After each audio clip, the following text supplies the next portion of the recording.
কঠোর হস্তক্ষেপ নিতে হবে। কোন রাষ্ট্র সহানুভূতায় চলে না, রাষ্ট্র চলতে হবে ন্যায় বিচারের ভিত্তিতে।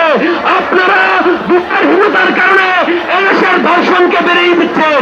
আমরা বলতে চাই, এই শেখ হাসিনার 15 বছরে প্রায় 20,000-এর উপরে ধর্ষণ হয়েছে। আপনারা কি সেই সংস্কৃতি ফিরিয়ে আনার চেষ্টা করছেন?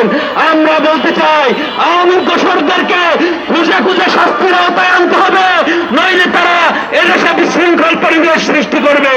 আমরা অত্যন্ত আনন্দের সহিত বলতে চাই, এই সরকারের সফলতা রমজানের দ্রব্যমূল্যের দাম নিয়ন্ত্রণে রাখতে পেরেছে, আমরা ধন্যবাদ জানাই।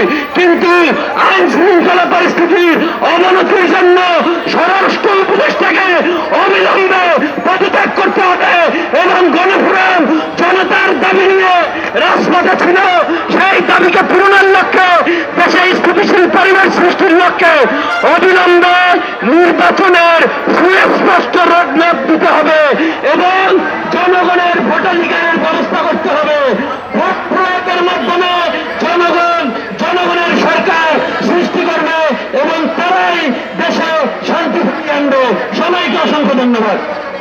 সদস্য, রাজপথের কণ্ঠস্বর, গণমানুষের কণ্ঠস্বর জনাব সিনিয়র অ্যাডভোকেট জনাব সুব্রত চৌধুরী, আরো উপস্থিত আছেন গণফোরামের প্রেসিডেন্ট জনাব জহুর হায়দার আফ্রিক এবং গণফোরামের সংগ্রামী সাধারণ সম্পাদক ডক্টর মিজানুর রহমান সহ সিনিয়র নেতৃবৃন্দ, আসসালামু আলাইকুম।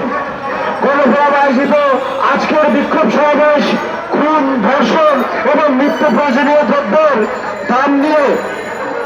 আজকে আমরা এক অনিরাপদ নগরে বসবাস করছি। আজকে আমার বোনেরা এই ঢাকা শহরে নিরাপদ নয়। এই ইউনিট সরকার, এই অন্তর্বর্তীকালীন সরকার আমাদের সকল ফ্যাসিবাদ বিরোধী রাজনৈতিক দলের ছাত্র জনতার সংগ্রামের ফসল।